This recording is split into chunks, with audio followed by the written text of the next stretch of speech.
I've learned just how valuable and wonderful kindness is. I mean, really, for me, my own belief is that kindness touches us every single day in every moment of our lives. It's just whether or not we're able to see it or not. For me, love is the sincere wish for another being to be unconditionally happy.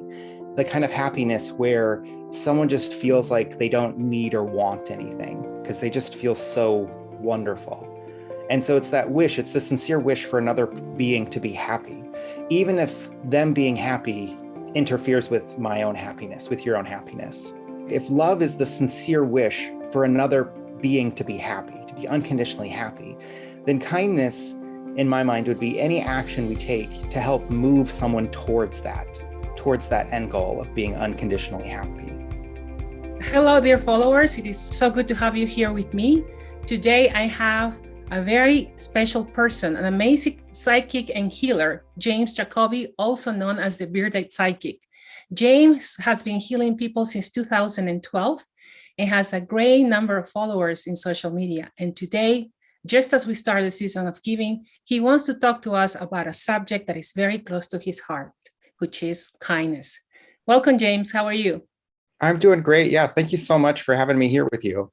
Thank you, James. You know, it was very interesting. Last time we were talking, we were having a conversation about this meeting, and I asked you, what do you want to talk about? And I could hear him in the back of my mind, kindness, because every time I look at you, that's what I feel. And that's exactly what you said. I want to talk about kindness. I think we need that in the world. So it's interesting how we were in sync. So tell us a little bit about yourself and how love and kindness have become a very strong component of your spiritual healing practice. Yeah, thank you. Well, my name is James Jacoby, and I go by the Bearded Psychic. And what's really beautiful and wonderful is I actually met Fabiola in psychic school. We went to psychic school together, which was very wonderful and fortunate.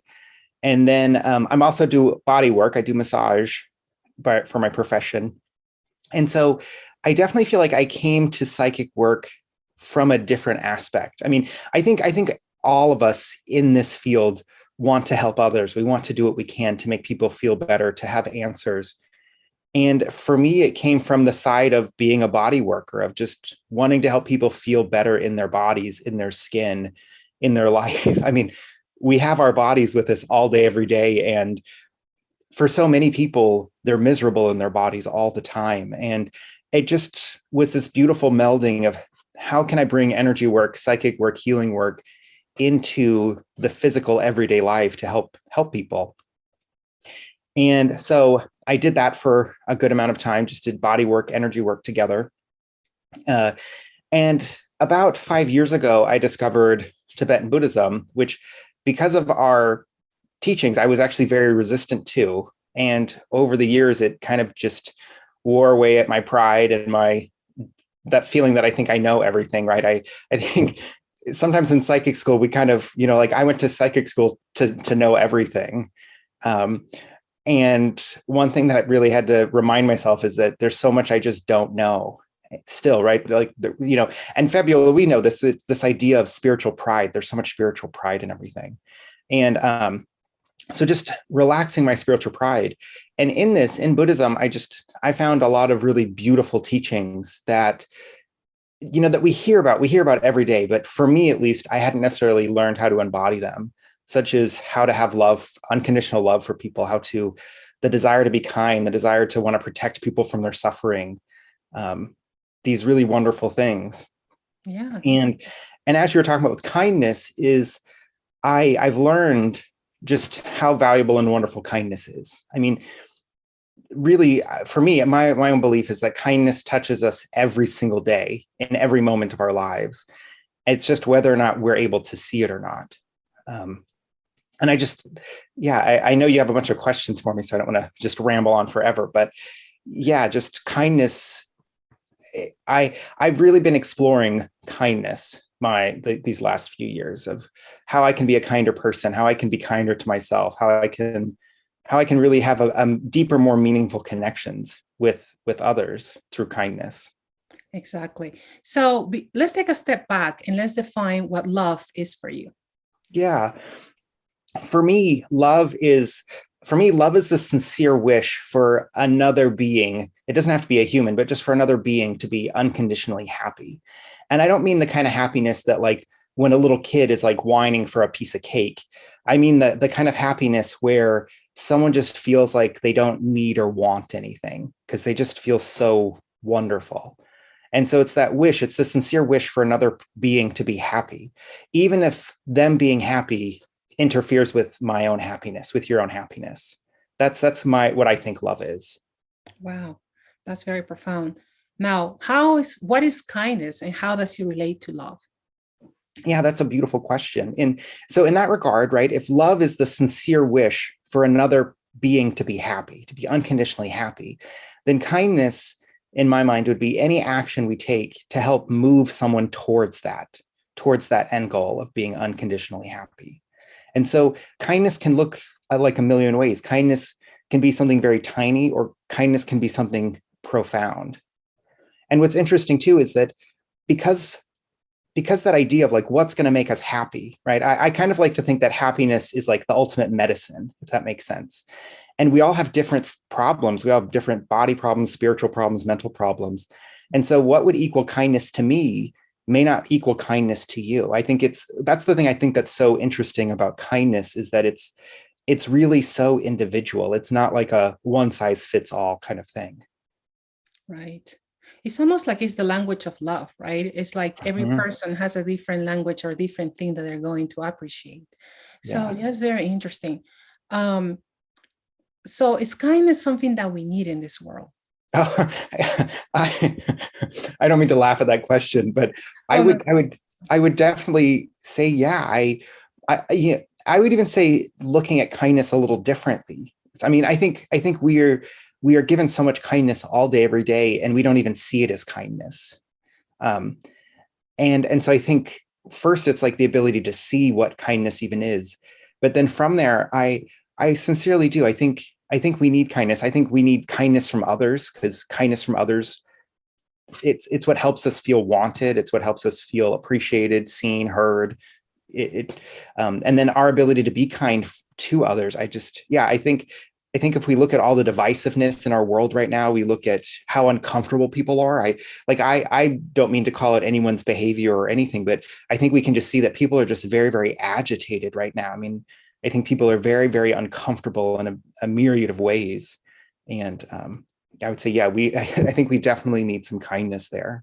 Absolutely. So yeah, that's very true. Right now, it's almost like we forgot that we are a community. You know, we're not even the us versus the others, it's me versus the others. And there's this separation. And we forgot that we need that. And one of the things, one of your writings, the information that you sent me, you were talking about how important it is that we are kind to one another. And kindness is so important for our survival, that we don't realize that services that we provide to other people or that people provide to us are ways of being kind to one another. Can you talk to us a little bit more about that? Yeah, and this is one of the teachings that they emphasize in the Buddhism that I've been through, but they really encourage us. My teacher really encourages us to see everything that benefits us as an act of kindness.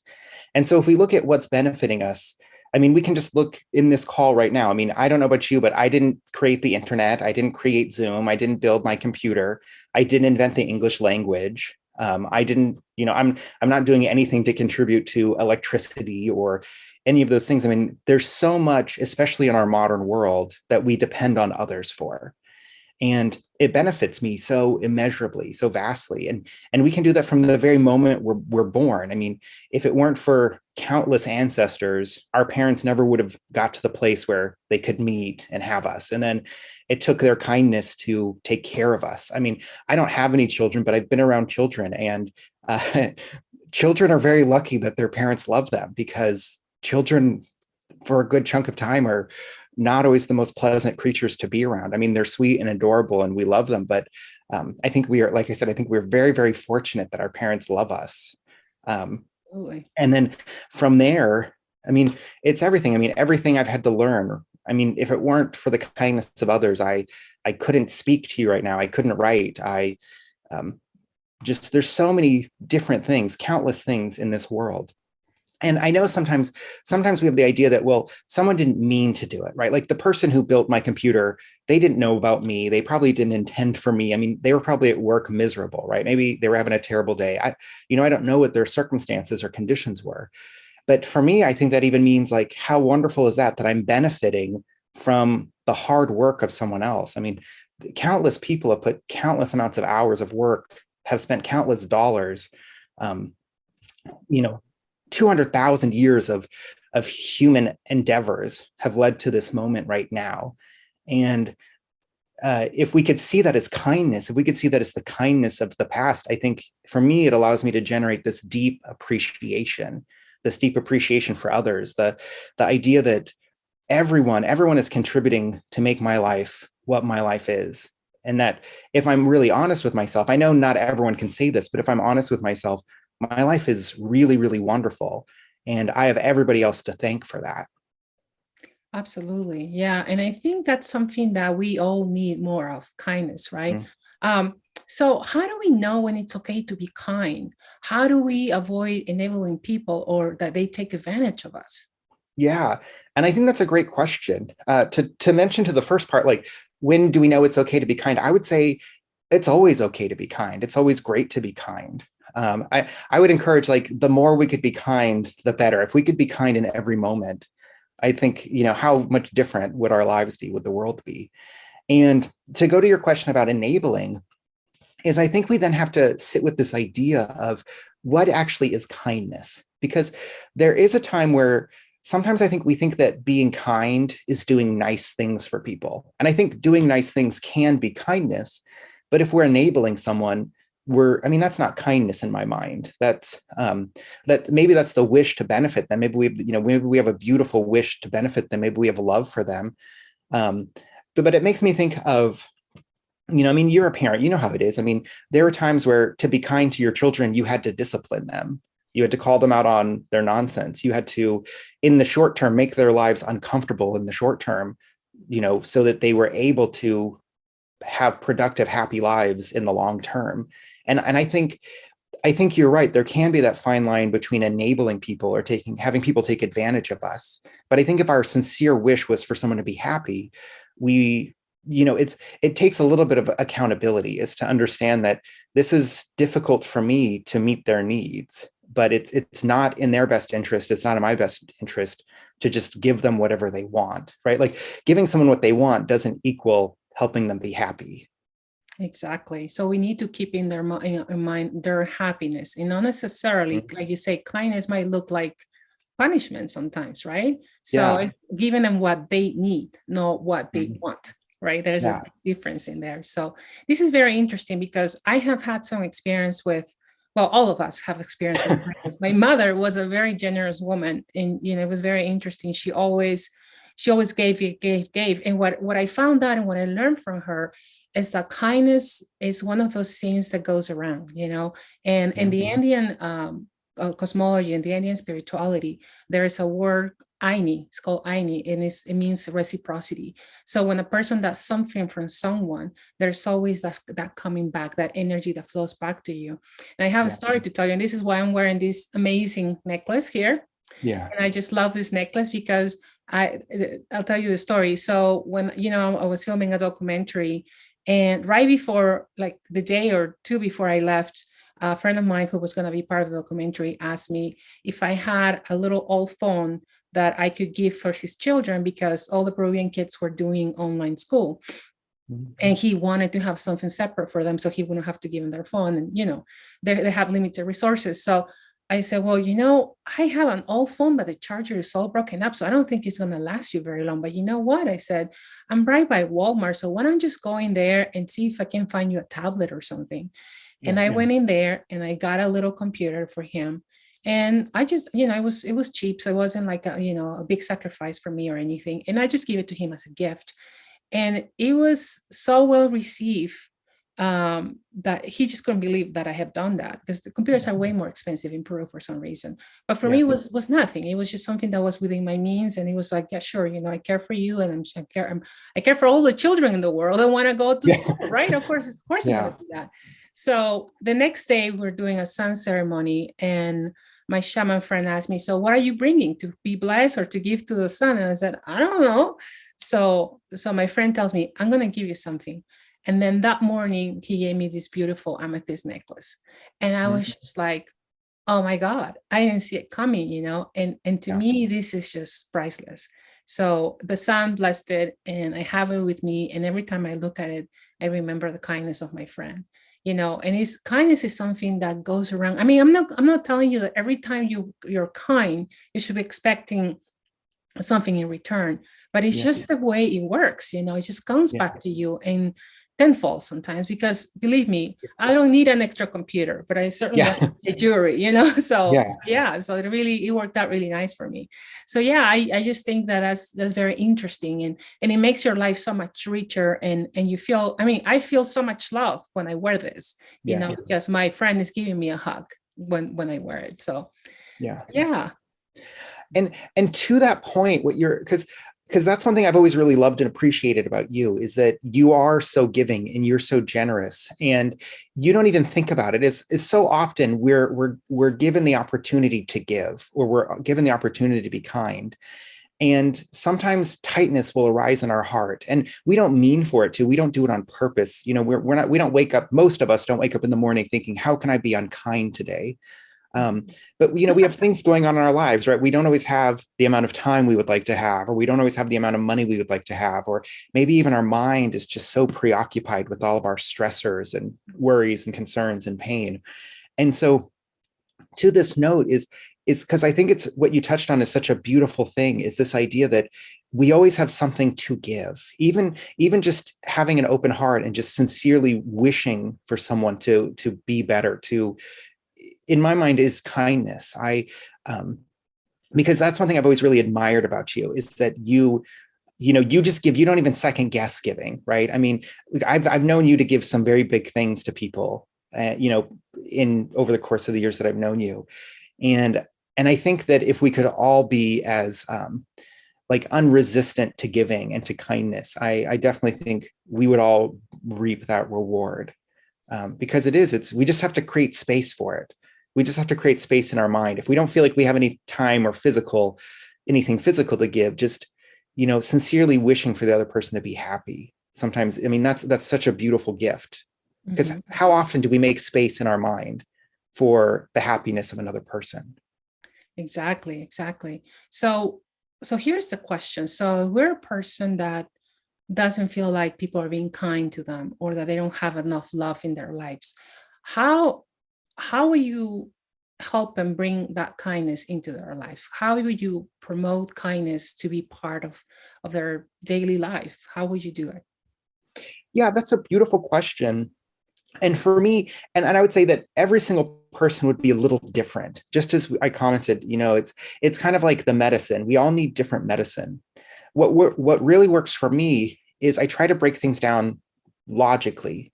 And there's a couple different avenues. And that's kind of what I was saying, is like looking at what everyone does for me, because it's really easy. I think you're right. I think it's really easy in our modern world to feel taken for granted, or feel like we're taken advantage of, or feel like everyone's piling the weight on us.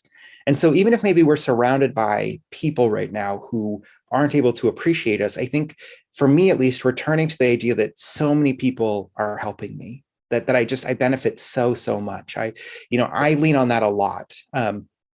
Like, I know for every year on my birthday, I try to let my birthday not be like the celebration of me. I try to let it be the celebration of everything that led to me. Just because, like I said, I mean, it took countless generations just to get to me. Wow. For some people, if you're in such a bad mood, because sometimes it happens, sometimes we're so agitated, we're so unhappy, we're so frustrated, is then I would say, focus on a person or a being that is really easy to be kind to. For some people, that's their children. For some people, that's pets. I mean, I think so many people these days have pets because we can just feel the unconditional love from the pets. The pets don't talk back. They don't argue with us. They don't complain about money. Even when the pets do something that's inappropriate, we're able to forgive them because we understand that it's just a pet. They don't know any better.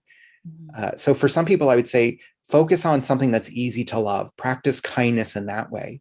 And then as your skill for kindness expands, start to expand it, and remind ourselves that we're all people. I think sometimes in our mind we forget that the people around us don't exist just to irritate us. Like they have complex lives that, they have their own problems, they have their own feelings, they have their own dreams, their own failures. There's an entire world inside their head and in their heart that we are not privy to, that we just can't see at all. And I think to just remember that, and I think it can be helpful to start by loving something that's easy, like a pet. Right, right, exactly. I think the best teacher for unconditional love is a pet, a cat or a dog, and they give you Yeah. so much unconditional love, and they're the best healers, really, in many ways. Yeah. Yeah, this is very interesting. How do we know we're doing something with kindness and not looking for our own benefit? Or are they mutually exclusive? Or are they not mutually exclusive, I should say? I would definitely say they're not mutually exclusive, because at least in my own beliefs, and I think you share a similar belief, but at least in my own belief, because I participate with karma and past lives, is that I'm a very firm believer that everything good we have in our lives stems from our past kindness and our past generosity. And so that's another thing that helps motivate me to be kind, is it reminds me that every time I do any type of kindness, I'm helping out my future self. My future self cannot help but benefit from my kindness, because I'm turning the wheels to help them have a better life, my future self have a better life. For me, I just believe it's a given. Like it's not quite this simple, but it's almost, it's like money in, money out, right? Like I know that every time I'm generous now, I know that that my future self will be taken care of. But to your other question, the idea of how do we know that we're genuinely being kind? Because I think a lot of times we fall into this trap of like, I'm going to help you, but I'm going to help you for me. Like, so here's a habit sometimes I have, and I'm going to admit this. This is like one of my dirty secrets, is that there are times when I will offer to help people, but I secretly hope they don't need my help. But then I want, like, since I offered the help, I'm like, well, I look good because I offered the help, even though like I don't necessarily want to help them, if that makes sense. And I think we all do something like that. We want to build brownie points with each other, because that's how we build relationship, is through kindness. Right. And so whenever I do that, I have to remind myself that uh, if someone does say, yes, I need your help, to then help with like a joyous heart, to not just, be like, oh, actually, sorry, I can't help. Because I think we do that sometimes too, where they'll offer help. I'm sure you've either done this yourself or had someone do this, where someone will offer help. And then when the time comes for help, like the person is nowhere to be found, right? Like Right. they're just gone. You have to mean it when you say it, right? Yeah, and that's exactly it. Is I think when we offer kindness, it's best to be sincere about it. And if you notice that you're not being sincere, just pay attention to that. You don't have to have any judgment, and I don't think we should have judgment for each other. If we can't be sincere, I think just to be aware of it. I even think that's a type of kindness. I think a type of kindness is that when other people make mistakes, just have neutrality for their mistakes. I mean, this isn't necessarily about forgiveness. You don't have to have forgiveness necessarily, but just have neutrality. Just have patience for other people's mistakes, because we're all human. We're all struggling to do our best, and sometimes we make colossal failures. Like sometimes we do not accomplish what we want to accomplish. And I think we don't realize how much of a kindness patience is, right? I mean, think of those people in your life who had patience for you when you were being, your less than ideal self, and just how much that touched you to have someone be patient with you. Exactly. Yeah, that's very important. Patience, because sometimes we're in a tough situation, we're our worst judge. We are Yeah. the worst critic. So if somebody's going to be impatient to us on top of all that, Yeah. imagine how much more invalidated you will be, Yeah. So it's important. I think one of the things that I really have learned is about compassion, but not compassion in a way that not necessarily you have to feel sorry for someone, but understand them. Compassion to me means understanding people from their own perspective, because we don't know what got them to the situation they're in. Their life history is completely different than mine. Their experiences are completely different than mine. Their upbringing is completely different than mine. So why would I judge them from my perspective? I don't have a clear vision of that. So the best thing that I can do is to have compassion, allow them to have that space, allow them to be where they are, and just to be support for them. You say, okay, I get you. I understand. And I'm holding space for you through compassion, right? And then another thing that I think is very important with kindness is gratitude. Sometimes I would say most of the time, people are doing things for us and we just forget to say thank you. And we don't realize how far that goes. You know, I remember once, way when I was into scrapbooking, which was a big phase in my life. I mean, I went all the way in, right? Gung ho. And this woman, this amazing woman who was very generous, organized this huge scrapbooking event in a church, in her church. And she was like, she got burned out after the event, and it was a great event. It was really good and a great experience. And at the end, I just say, well, thank you so much for organizing this. And then I heard back from another friend, you know, such and such told me you are the only one that say thank you. And, wow. And I said, wow.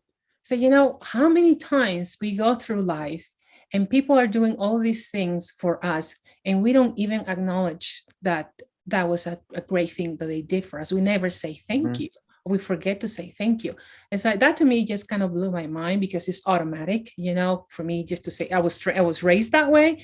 So just to remind people, just saying thank you, you're being kind to another person. It's so important to say thank you for this wonderful thing you did for me, even if it was just opening the door for you, right? Or just getting out of the way when you're trying to, you know, walk fast or something. You just say thank you. And that goes a long, long way. At least for me, it does. And what I want to comment on gratitude, because I definitely think kindness and gratitude go hand in hand, is one of the things that I love about gratitude is that if we were to sit with the feeling of gratitude, the feeling of gratitude is very light. It's very fluffy. It's very warm. It makes us just feel so peaceful and so fortunate, right? I mean, I can see you thinking about gratitude and like a smile coming to your face, right? It's exactly. Gratitude softens our heart. It softens our heart and actually creates a space for us to enjoy things. Like gratitude is what allows us to enjoy and find meaning from pain and suffering. If we didn't have gratitude, our pain and suffering would have no meaning ever. And because of gratitude, when we can have gratitude for something, we can just move through very, very difficult situations in ways that appear very easy because we just have a very relaxed, very open heart. Whereas when we don't have gratitude, think of the opposite of gratitude, which is like criticism and complaining. And I mean, think about how hard our heart is and how hard it is to move. I mean, even the most simple situation is difficult to move through when we have a hard heart. I mean, a day at the beach can be miserable if we can't have gratitude. Right, exactly. You can be complaining about the sand and how hot it is, or you can complain. You can give thanks for the rays of the sun and the beautiful water and all the people having fun around you and just recharging you, right? I mean, there's always, you can be a half full kind of person, or how can I say? I'm sorry. You say half full glass or half empty glass, right? So you can look at life at different ways, different perspective. It's just a matter of flipping that switch. Are you going to complain, or are you going to be thankful for the situation, right? So yeah, I mean, it's just a matter of perspective, really, because you can be thankful for all the wonderful things that are happening in your life right now, or you can look at the negative things that are happening in your life right now. So, and that makes your heart even want to give more.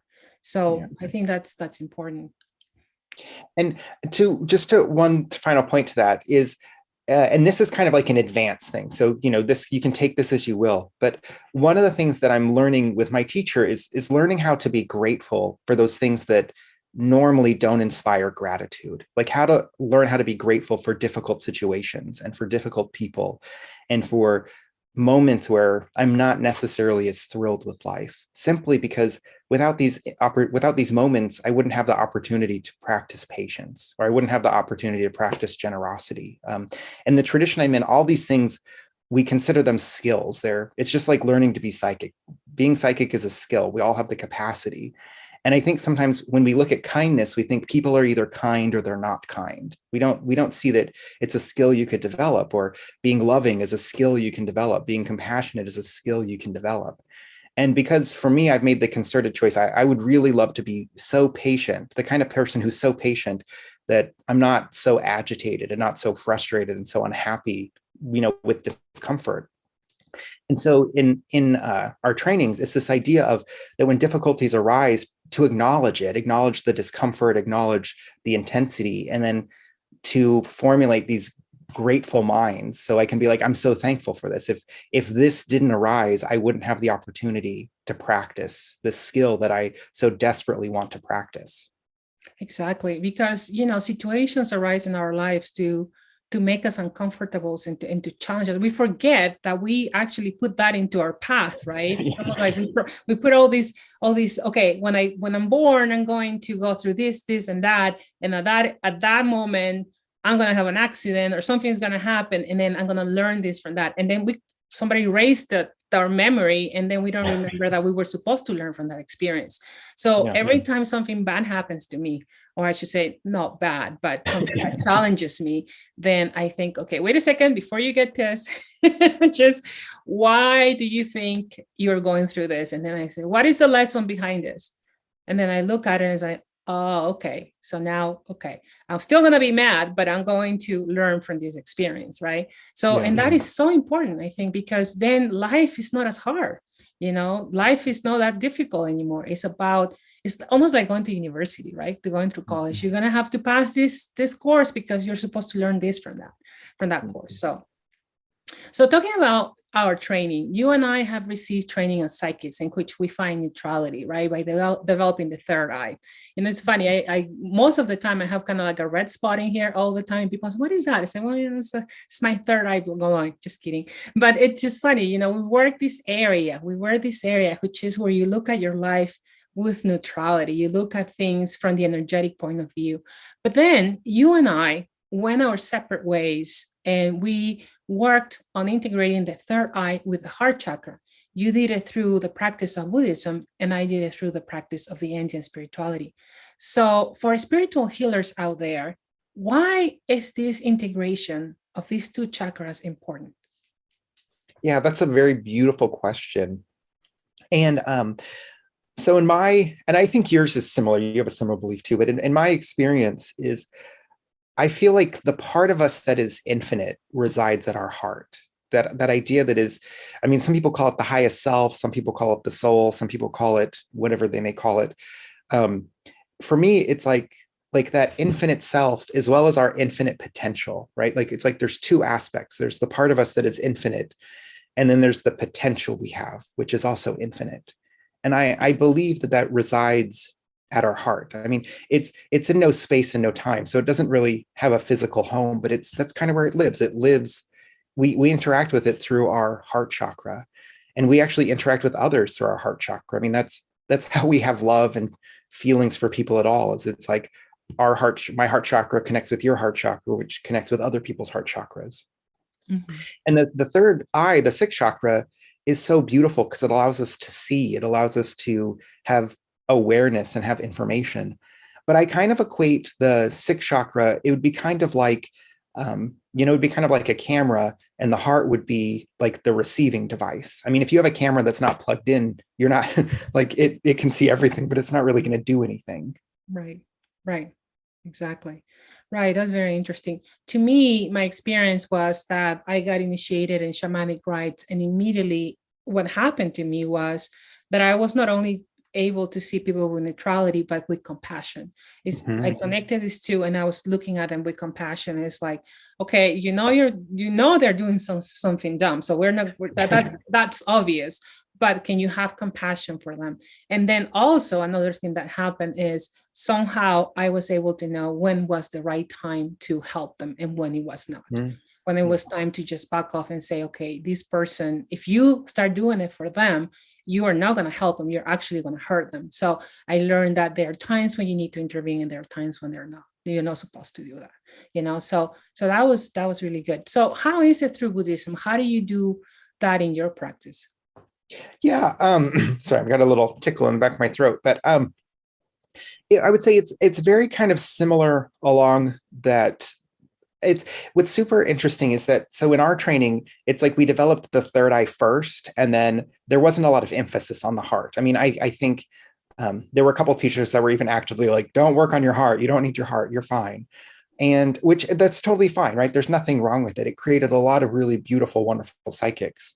Mm-hmm. But what's interesting, at least in the tradition I'm in, it's almost like completely flip-flopped. The idea is like, develop your heart first, And then from developing the compassion, then your third eye will just open naturally.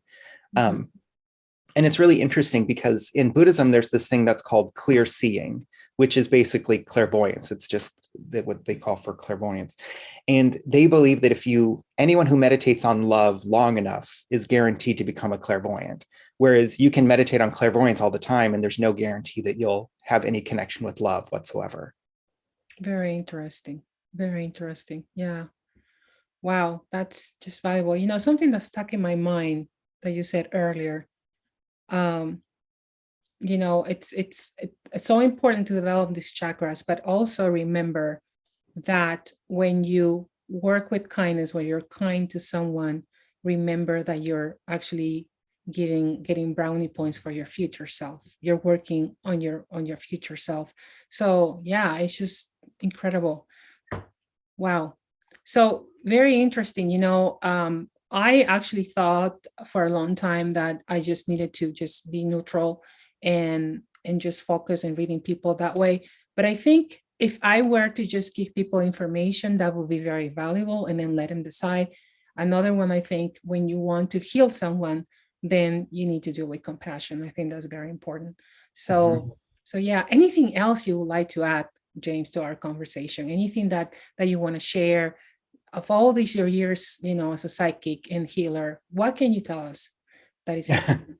So many Yeah. things, right? Yeah. Thank you. I appreciate that. This, I couldn't find it. There's this comic that I found. It was like a little 3-panel comic that I found that I thought was so beautiful. Was there's like this guy, and he's asking, I can't remember if it's like fate or the universe, but there's this like being that's got like that looks like a galaxy, right? And this being is like working with things. Maybe it's death even, I don't remember. But it's like this person wants to be remembered. It's like, what do I do to be remembered? Do I have to be powerful? Do I have to be rich? Do I have to be famous? Like, what do I do so that that people will never forget me? And then at the end, the ultimate being, this being that was so beautiful, was like, just be kind. Like, if you want people to never forget you, be kind.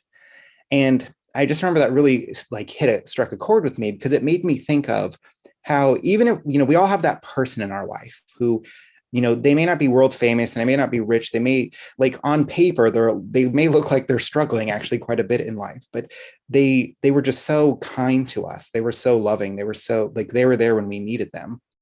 And we will never forget that person. That person will always be a part of us. And it even makes me think of our larger society, our society as a whole, where we think that our world operates on like supply and demand, and we think it operates on money, and we think it operates on reputation. I mean, a little bit on reputation, but we think it like operates on all these things, but it really operates on kindness. And what it makes me think of is, there are so many people in the world right now who are just struggling, right? I mean, their situations are all over the place and they're struggling. But it makes me think of these people who have really touched us, who are so kind, these people who have touched their communities through their kindness.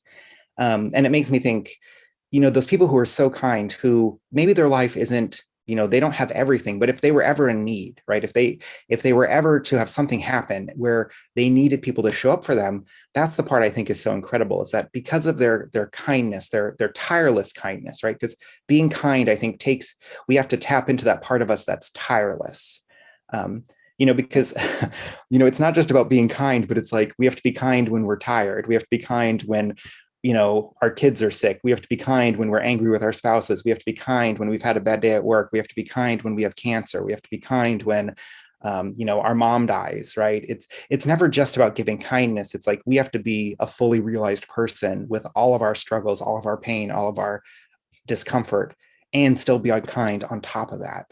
And so it's like when there are these people in our lives and in our communities that, when they just need, when they're going through something, they've been so kind that people are willing to show up for them. And it makes me think, how wonderful would that be if we all had that level of kindness, where if we were all so kind to each other that when like a terrible hardship happened, people then rallied around us to help us. Because I think we've all been through it, where we're going through something and we just feel so alone. We feel so unheard. We feel like people don't care. And it's not that people don't care. It's just, we all get trapped in our own little worlds. We all get so self-absorbed. And I think what brings us out of that self-absorption is when people are kind to us. We think, oh my gosh, that person's so kind, I want to help them. Their kindness motivates me to be kind. I can't be kind to everybody, but I can be kind to that one person. Mm-hmm. Whereas I think if we had this culture of kindness, I think it'd be a lot easier for us to all be kind to each other. And then we would get to this point where there wouldn't be so many people suffering with all these crazy, various different problems, because we would just have this habit, this tendency, this culture of kindness, of loving and supporting each other in a very different way than we do now, right? I don't mean to pick on us right now, but I mean, you don't have to look very hard to see where our kindness stops. Exactly. And without kindness, then we feel isolated and lonely, right? And that's, I think everybody's going through that right now, especially because of the pandemic and so many things. But you know what? Hey, the virus doesn't get through the phone. You can always send a text or a hello to a friend, right? So, and or Zoom, gosh. So yeah, this is an amazing conversation. One of the things too that I work with my clients is to be kind with yourself, to be patient with yourself, because again, like I said, you can be your worst critic. I mean, gosh, you know me from the day one. I remember going through psychic school and everybody would say, oh, perfect pictures. So what the heck, what are you talking about? What are perfect pictures? Well, you want everything perfect. You're a perfectionist and you want everything to be just so, and having kindness with myself, accepting that I could not do anything perfect, that it's now part of this reality we live in, and accepting and being kind to myself to go through that process was very important to me. And then just accepting that, you are an imperfect person. Everybody's imperfect, and just love yourself for who you are and be kind and accept that was huge. So I think kindness starts with yourself too. If you learn to be patient with yourself, then pretty soon you're going to be able to project that to others. They're going to get that. They're not going to feel judged because you're not judging yourself. And another thing too, with my practice with the archangels, I've noticed that a lot of the things that we do to people are reflections of ourselves, right? That we have, their mirrors of what's happening inside of us. When we look at a person and we see, oh, that person is like that and this, it's because they're touching those pictures within ourselves, those parts that we don't like, right? And we see them very clearly and magnified 100 times, and it's like, oh, I don't like that, right? And it's like, can you just realize that you're picking on that because it's actually reflecting something about you, and understand that maybe that person, that within you needs some kindness and compassion, and so that's that person. So that's something that psychic work and heart activation has taught me, to be kind to myself so I can be kind to others. So yeah, wonderful. And that I think is really beautiful. My husband Billy has this incredible practice that I only learned about a couple of years ago that I wish I'd known about the whole time, is because I'm the same way. I bemoan my future self and I sabotage my future self. I criticize my past self, right? Whereas he's very different. Like, he looks at his life every day. He looks at his life and he sees what's going right. And he purposefully will thank his past self. He'll be like, thank you, past self, for working for me. And then whenever he does something, his motivation is his future self. He's like, I'm going to work really hard so future Billy doesn't have to worry about this. That's so beautiful. Yeah. And I think it's such a beautiful practice, because sometimes we take the past so personally, even though we were a different person. The person from the past is just as gone as the past moment was. And the future doesn't exist. So, I mean, we have the potential to create whatever we want for our future if we are willing to pay attention to it. And I really love that. I love that idea of asking, of really looking like, how can I thank past James, or how can I be really thankful of past Fabiola? What can I do to be really kind and helpful for future James and future Fabiola? Exactly. Right. That's very cool. Yeah. One of the practices that I've been doing lately through the Archangel School that I'm attending now, it's looking at my inner child and going back into the purple door of my heart, going into a green meadow and finding my inner child in this emerald green meadow, right? And the inner child, and thanking my inner child for making me the person that I am, right? Because you wouldn't be the person that you are today if it wasn't for that child, the experiences, all the things that child like, and all the things that, throughout the years is worked to accomplish. And just thanking that child for the strength that he had when they went through experiences that molded his life or her life. It's so important looking at your past, thanking that past, like you're saying, same practice, and looking at the future too, because you're here, and this person that you are today will help make the next person in the future. So that is just an amazing practice. I really appreciate you sharing that with us. So James, so if people want to work with you, how can they reach you? Yeah, I would say the best way to reach me would either be through Facebook, Bearded Psychic on Facebook. They can just connect with me, my personal account, just James Jacoby on Facebook. They could reach out to me at beardedpsychic@gmail.com. Those are probably the best ways to get a hold. And a lot of what I do with people now is I just do healing work, just connect with either how to have more love with their highest self, or how to, I've been doing a lot of karma work lately. It seems like just really doing a lot of purifying. As we were saying, is every time we do an act of kindness, we're creating this beautiful potential for future wonderment. But because we're not always in wonderful, happy moods, we're also creating a lot of potential for future misery. We don't do it on purpose. Like I think it's very important to qualify. We're very unmindful of this, where we're very disconnected. It's very just automatic. So it's not like, it's very important to think that it's not our fault that we have our negative karma, but it's our responsibility to do something about it. Otherwise, we will feel the effect of it. And that even includes like our negative thoughts. I mean, how often, I think in our society, especially, we have this idea that as long as I don't punch someone in the face, I'm okay. But I can imagine punching them in the face all day, every day, right? And that's fine. And at least on a spiritual level, we're creating lots and lots of negative karma. Right. Whereas even if we can't help someone physically, I mean, maybe you literally have nothing and you're bedridden and I don't know what's going on, but let's say like the absolute worst, if you could just have hope in your heart for another person and just the sincere wish that they're happy, you're actually generating so much positive merit for yourself, positive karma, that will ripen. I mean, it's guaranteed to ripen in a future life, if not in this lifetime. That's wonderful. Yes, it's almost like, again, it's a switch, instead of looking at things from the negative side, look at it from the positive side. How can you have happy thoughts for this person that is a pain in the neck, right? Yeah. How can you send good vibes to them? And that's so important, because it will come back to you 100%. Yeah.